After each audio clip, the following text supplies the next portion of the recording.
Welcome to the Baseball Insiders Trade Deadline Spectacular, Trade Deadline Eve. But if you woke up over the weekend, you might have thought it was Tuesday at 6 p.m. because things went wild Friday night, Saturday afternoon, Sunday a little quieter, Monday already crazy.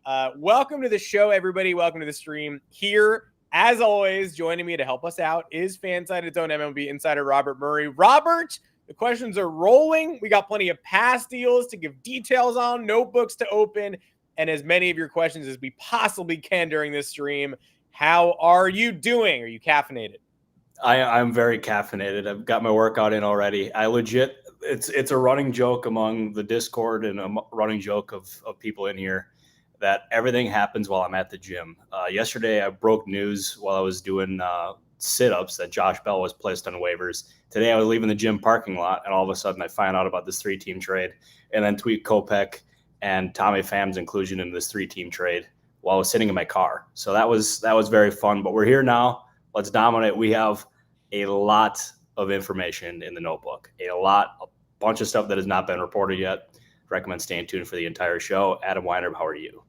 I am very good. I'm going to get to the business. Only 2:19 into the stream. I think only a minute since we've gone live. Record short opening because we got so much to handle. If you've got questions between shows, if you got questions for us off air, hit us in the Discord.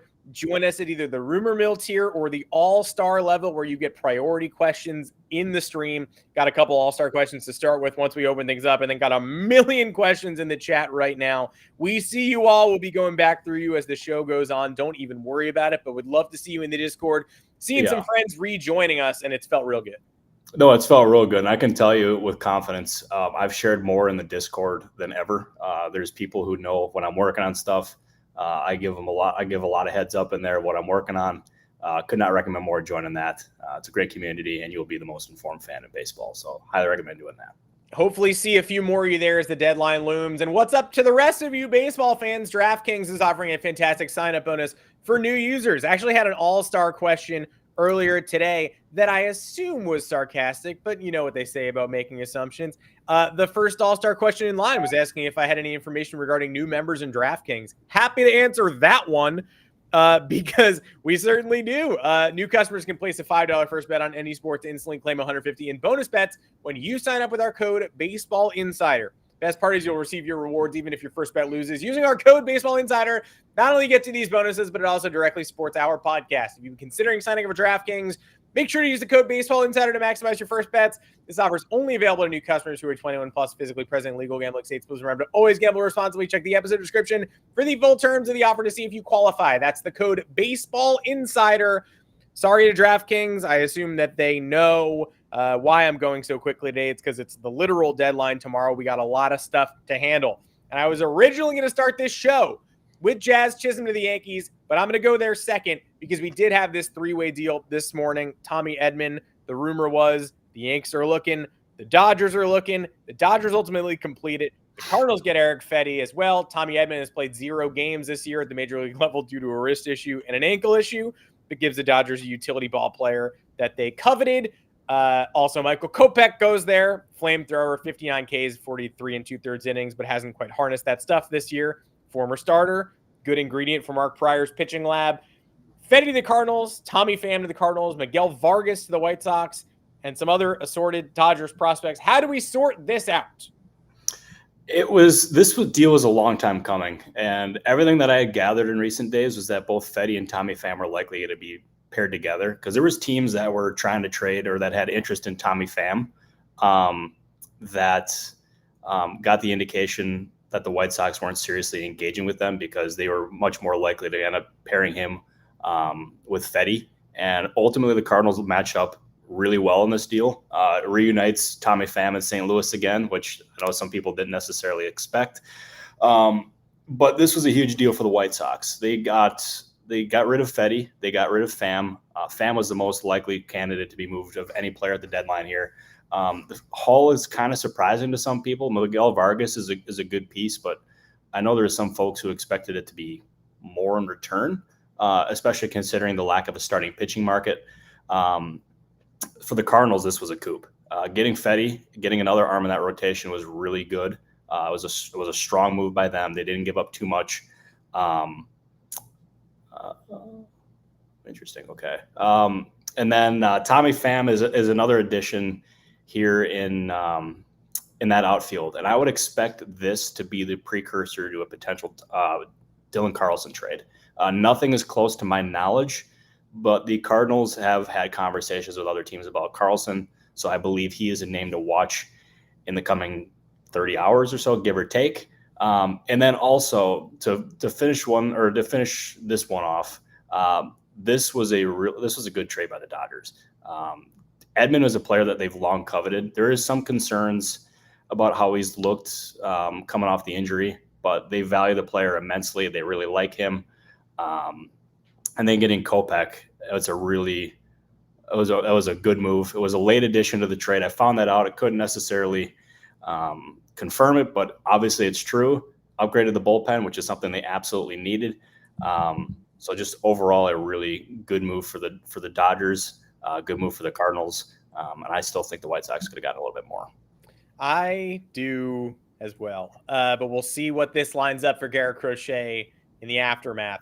Now to the wildness from over the weekend, and I'm using Jazz as a jumping off point because it covers multiple teams and it also covers what's next for the Yankees. And I think that's a lot of folks' questions here because Jazz Chisholm goes to the Yankees on Saturday. Character concerns, clubhouse concerns, what have you. They pay the price. Agustin Ramirez is an ascending catcher prospect. The other two names, I think a lot of folks maybe not so familiar with, and Yankee fans not so familiar with either. Jared Cerna is a Rule 5 guy after the year and an FCL lottery ticket. If you're going to get Jazz Chisholm, feels like a pretty fair price to pay, but Gleyber Torres, after yesterday's game at Fenway, says, I am a second baseman. Okay.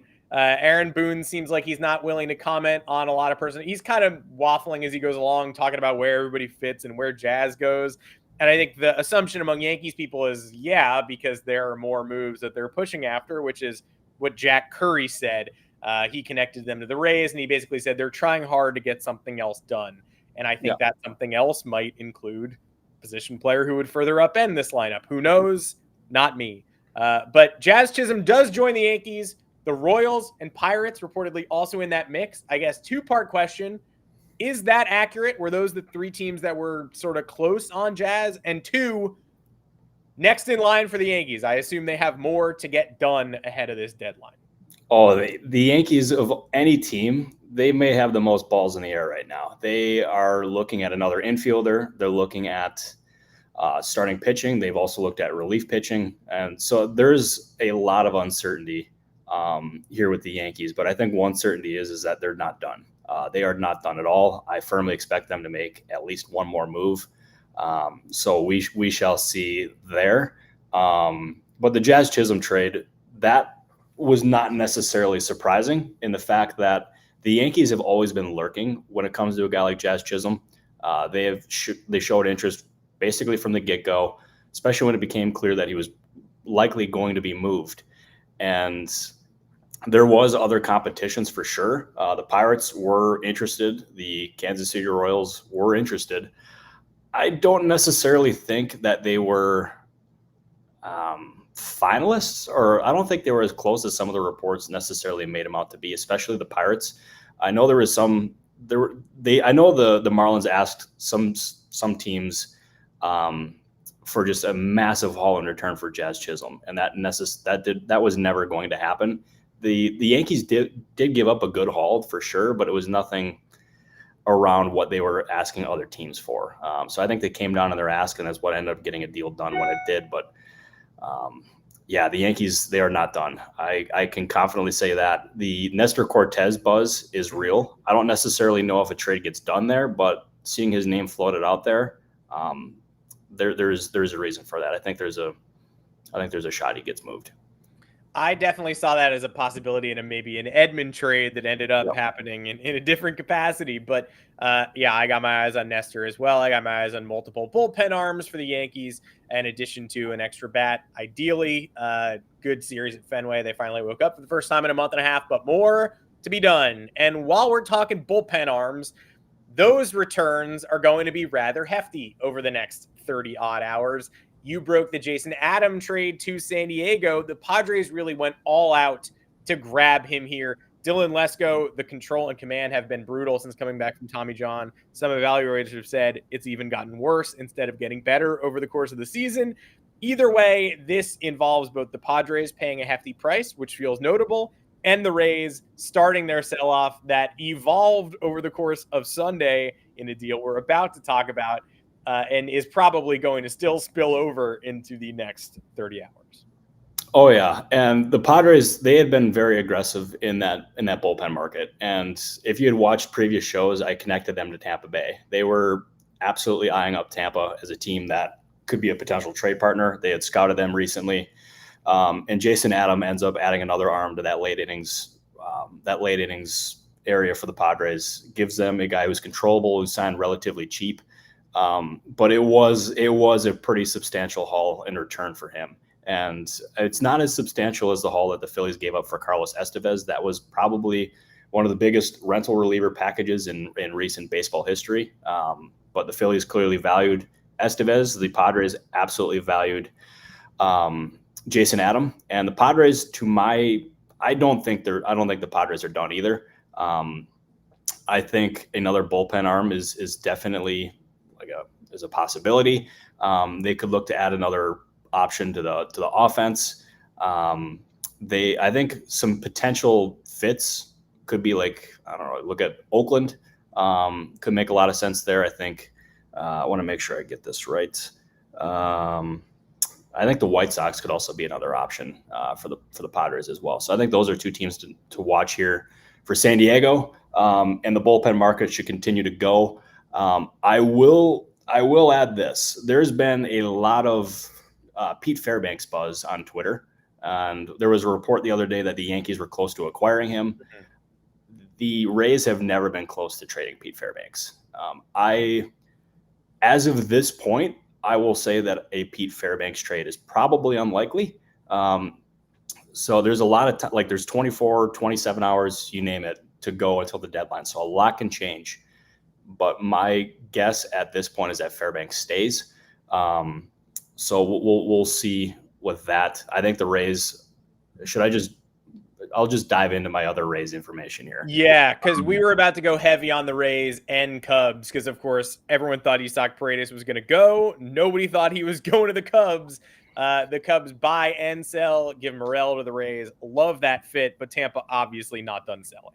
No, Tampa's not done selling. And I think you look at guys like Ahmed Rosario, Sean Armstrong are very strong trade candidates. I think a guy who could make a lot of sense as a potential trade piece is Brandon Lau. So I think those are three players to really watch here. Yandy Diaz is another one who's garnered some interest.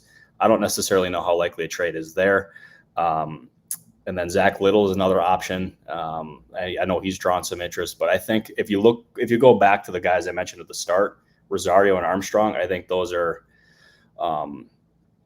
some realistic options here on the trade market. Also, I see a question here from Andrew Lee Flaherty asking about Jack Flaherty. He got scratched from his start tonight.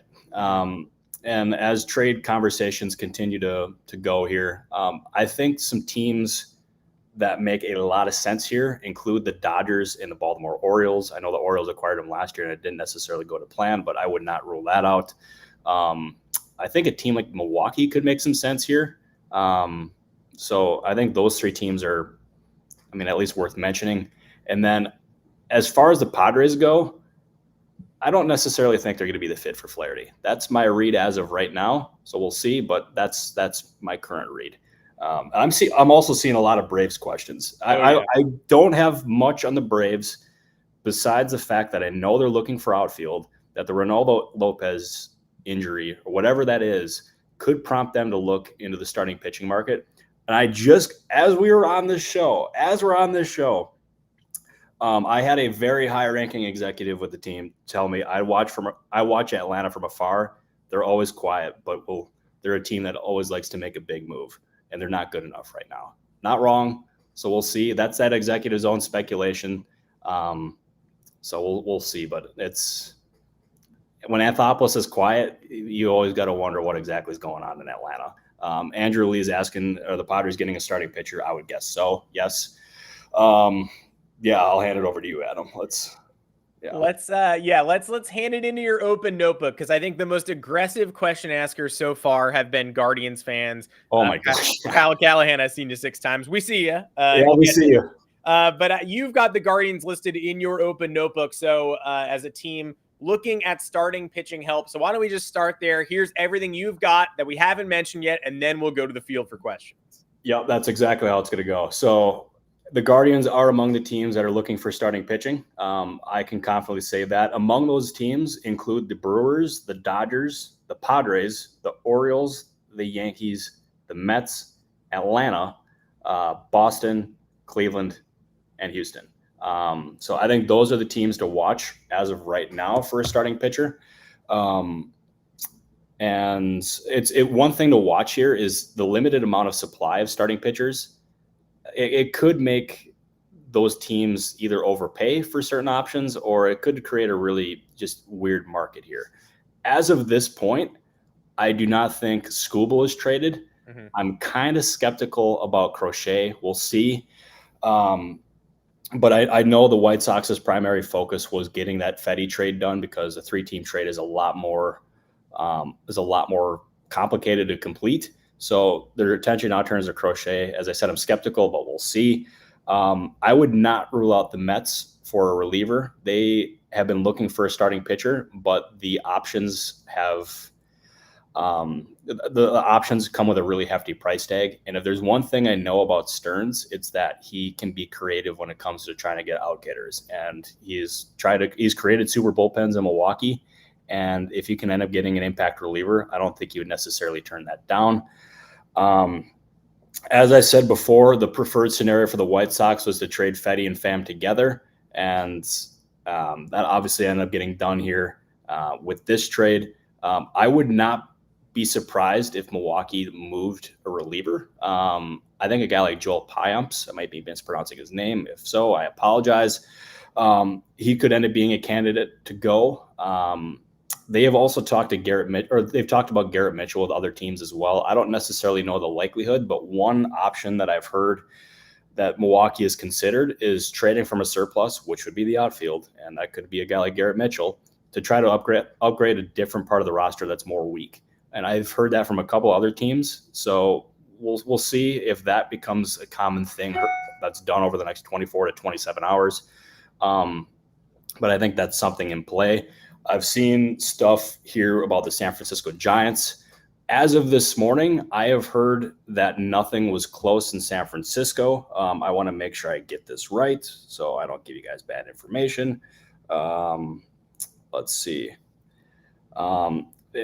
Someone who has knowledge of where they're at said that they believe that if anything comes together, it'll be closer to the deadline, if they do anything at all. So there's obviously been a lot of Blake Snell buzz on Twitter and about some other guys, but I don't think it's necessarily a guarantee that the Giants move Snell or any of these guys. And just I would recommend being patient, waiting into tomorrow for the majority or any of their moves, I should say.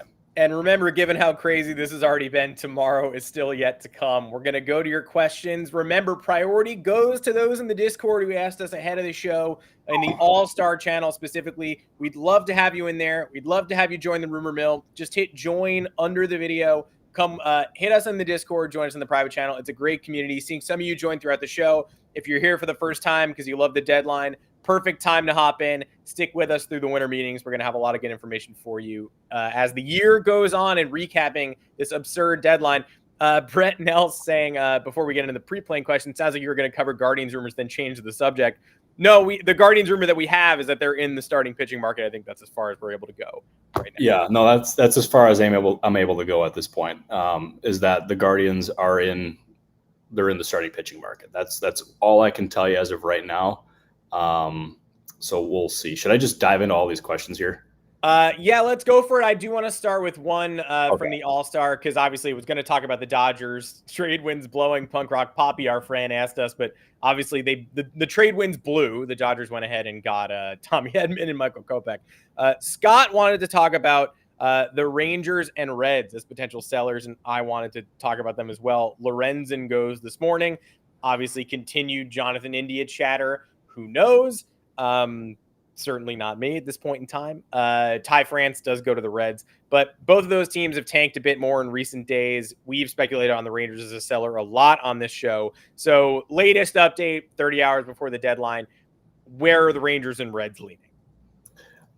I feel more so. I know the Lorenzen trade kind of would seem to indicate that the Rangers are going to be selling. But that being said, they have a surplus of starting pitching, and they ended up having to move somebody, and it was Lorenzen.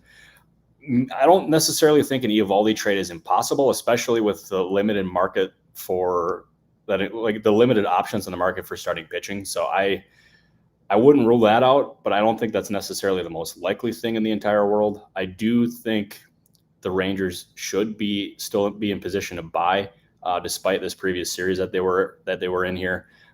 As far as the Reds, I'd still, if they end up selling, I would look at guys like Frankie Montas or somebody in the bullpen. I think those are probably the two most likely options for both of those teams. And Kikuchi is a good name, by the way. I think he's a very strong candidate to go. I also, by the way, I know I've talked about Toronto on this pod before and them listening on IKF. I don't think that's likely at this point. I think IKF probably stays in Toronto, so we'll see.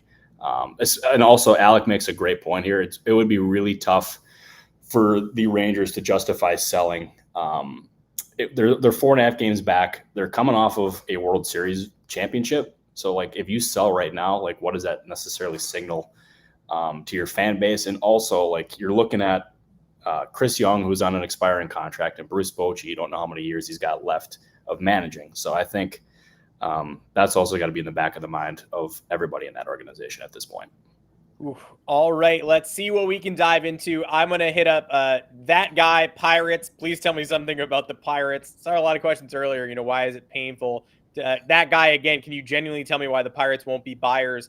I'm inclined to say I don't think it's that they won't be. I think they're still involved. And the Quinn Priester for Nick York move before this show is pretty creative. Pitching prospect hitting his ceiling to a team that's maybe devoid of upper level former top 100 guys. Traded former top 100 infielder Nick York to Pittsburgh. He should get a shot there. But what do the Pirates have cooking? And is there anything indicating to you that they maybe won't be buyers over the next, full day? No. As far as everything I can tell you about the Pirates, like that trade, they've been eyeing Nick York for a little bit. And I was not surprised to see them get him at all. I was surprised to see Quinn Priester included in that deal. I thought they were going to end up using him to try to end up getting somebody else, because there was other teams that were talking to the Pirates about Priester, but ultimately they wanted York. They gave up Priester. They needed a bat badly. And everything I've heard about the Pirates is that they remain on the lookout for a bat. Outfield is the options that I've heard the most of them. I know they had some level of interest in Jesse Winker or a Tommy Pham type, but obviously both have gone. I don't necessarily know what player they'll get, but they are looking. They're having plenty of conversations with a lot of different teams trying to add a bat. I know Taylor Ward is an option that they do like. But nothing, to my knowledge, is close. But I think at the end they will get a bat, and their offense really kind of calls for it because it's been pretty underwhelming this year. So remain patient in Pittsburgh. I do think if they could have it their way, they would trade Martin Perez, but I don't think there's going to be any takers. So I think those are the things to watch here in Pittsburgh. Should I just dive right into these, Adam? Yeah, do whatever your heart desires. I see an overflow of Angels and Tyler Anderson questions, but whatever piques your interest, just dive right in and we'll sort it out. All right, let's go, baby. Okay.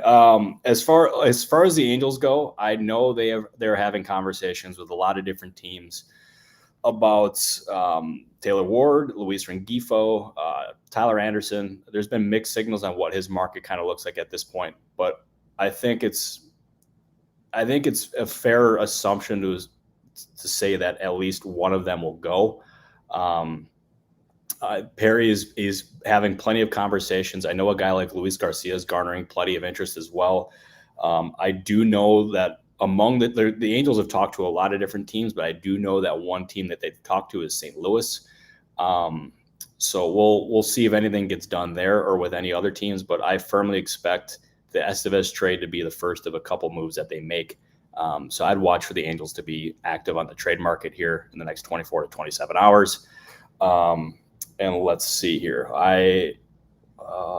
We do have a super chat, I think, before we dive into the rest too. Following up, Cody Keith, following up on our Yankee speculation earlier. Yandy Diaz or Jonathan India to the Yankees, any real smoke there? I do think those are the two names Yankee fans are most focused on as offensive upgrades right now. So anything you can share there? I'd probably say no on Yandy Diaz. I've not heard a lot of buzz there that a trade is likely. So I don't think he'd be the most likely option. My guess is India does not get moved.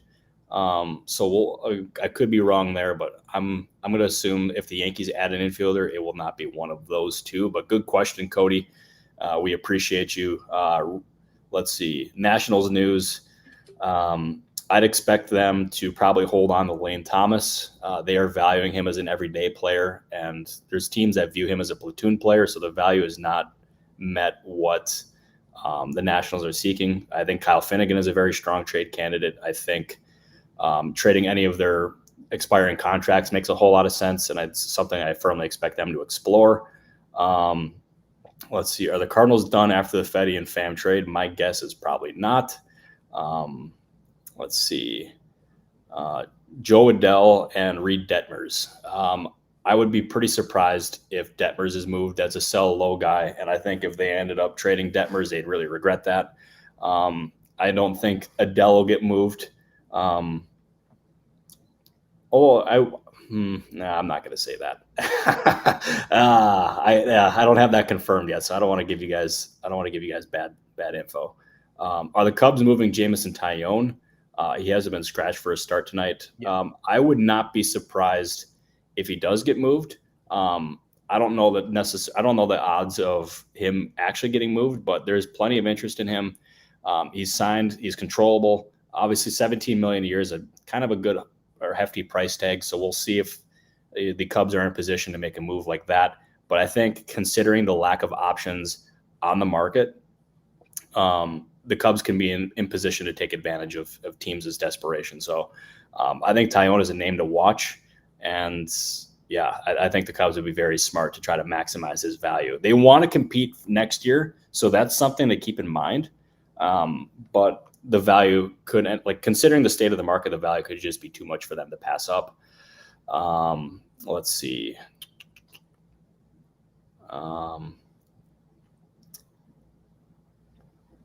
Let's see. What's next for LA? I'm assuming you mean the Dodgers. So I would expect them to get a starting pitcher. I think that's something that is very much in play here. Pirates are not done. At least I don't think so. Comment section running wild because Justin Turner's just been pulled mid-game. I think I don't think we're able to give you up to the second updates on. Yeah, I'll send some texts. Yeah, but we can start on that, so we'll see what we can get. We appreciate everybody giving us the hat tip there. It would be an even better podcast if we were able to be like, "Hey, Robert, Justin Turner just got pulled mid-game," and you're like, "Yeah, I know he got traded to this team." Like, we don't know yet. I mean, that's the goal. I mean, I'm sending texts. I'll send some texts real quick. Let's see if we can figure this out live on the show today. Yeah, will Luis Garcia get moved today? I would be pretty stunned if he doesn't get moved. But I don't know if that'll be today or not. Let's see. I thought I got other people texting me about different stuff during the trade deadline here. That's always fun. But by the way, my cousin David got a dog, so that's exciting news. Congrats, David. Yeah, that's huge. Let's see. Mariners got Justin Turner. There we go. Is that real? Ken Rosenthal just reported it. So wow. There we go. That's not surprising at all. The Mariners have absolutely been poking around looking for another bat. That is, let's see. Well, I tell you what, I love that fit. And we appreciate everybody joining us live on the Baseball Insiders, even though that Rosenthal got the scoop, but that's a hell of a fit for a team that needs offense.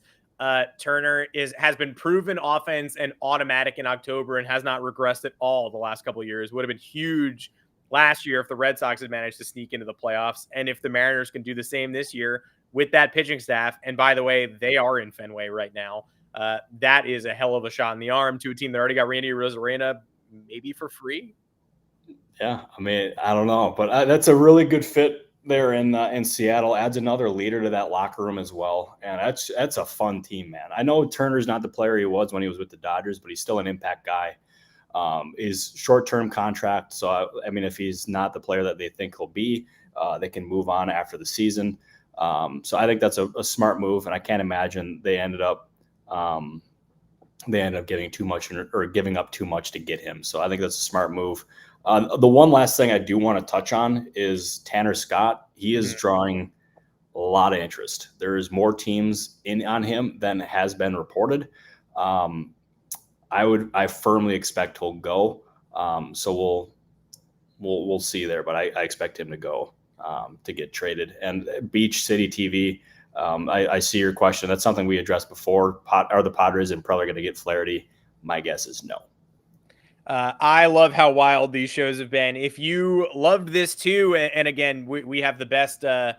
We have the best viewers in the game, just spitting out all in unison, like Turner scratch, Justin Turner's been scratched, and it's like, all right, all systems go. Let's do it. Let's get to the bottom of this.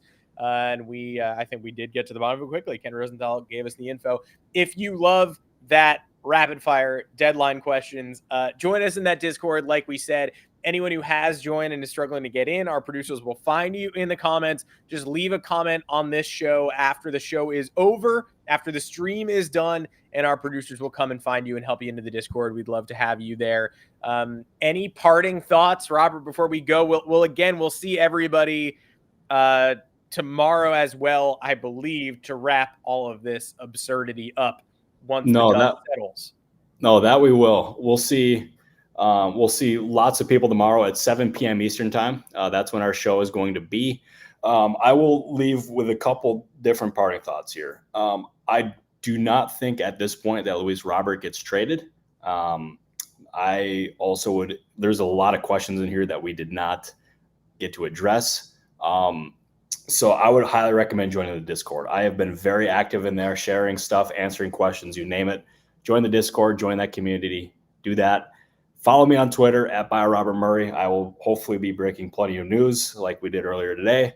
And let's get weird. This is my favorite time of the year. This is my Christmas, and it's about to get crazy. So let's do it. Yeah, follow me on Twitter at Adam Weinrib if you want to bug me to try to get Robert's attention. Just kidding. Please don't do that. Shout out to, well, you can follow me, but I can't guarantee you I can help you out. But join us in the Discord, and then I can help you out. Rumor Mill tier, you get to ask Robert questions, all-star level, private Zoom with us once a month, and priority in the chat. Although right now, what's most important is just finding us in there because deadline season is upon us. Things are moving every minute. Watching that 3-team trade develop, unravel, whatever you want to call it. Trying to cover that as I was also trying to do another podcast, write about it from a Dodgers focus was an absurd task. So I'm excited for what the next 24 hours bring. It's only going to get wilder. And we thank everybody for joining us here. Take your questions over to the Discord. See you here. Turn your notifications on this channel, 7 o'clock Eastern tomorrow to recap and wrap it all up. Robert's got sources to talk to. Robert's got GMs to interface with. Robert's got old friends, get in touch with. Robert, you're right. This is the best time of year. I think this is better than the winter meetings.